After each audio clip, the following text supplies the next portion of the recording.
we'll talk about psychedelics and treating in bringing some of trauma to the surface and dealing with all those kinds of things, but there's something also to the opening up of creativity, for whether it's for writing purposes or for in my world, for engineering, for invention.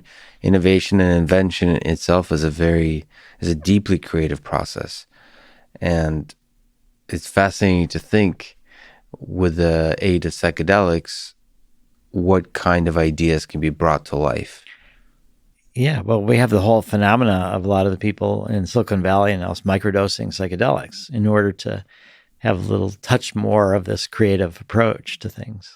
I would love it to see if it was, that's more like Terence McKenna territory, correct me if I'm wrong, but I would love to sort of more scientific, to where there would be the rigor of saying how to do it effectively, how to sort of understand sort of not just almost, to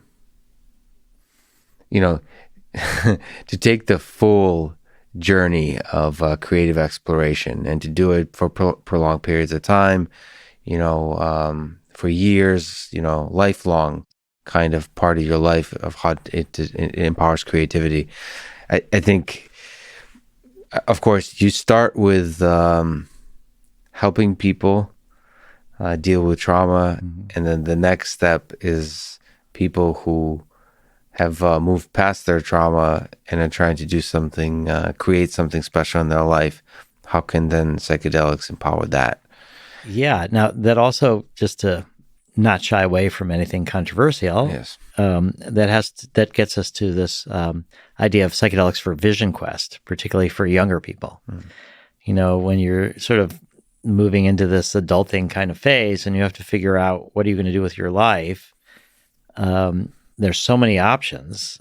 A lot of people, of course, feel constrained that they have very few options, but I think this idea of psychedelics as a way to help you find your calling or find your vision or find your unique leverage point, I think we'll see that more and more as our culture evolves and gets healthier around the use of psychedelics. So it's both the science, having the rigor of understanding how to do it safely, and the culture catching up to the fact that this is both safe and like very useful. Yeah, although I would question this idea of safety. So we can understand physiological risks and we can minimize them. And I think there's very minimal physiological risks from the classic psychedelics, virtually none, or for even MDMA under safe conditions. Psychological risks are harder to address, but we can do that through the sense of safety and support. But I think there's a level of risk there that we shouldn't overlook. And so, to make a drug into a medicine, what we have to do is prove to the satisfaction of the FDA and other regulatory agencies that things are safe and efficacious.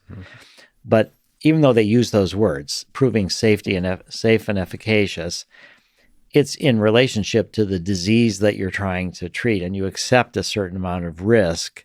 So it's the risk-benefit ratio rather than pure safety.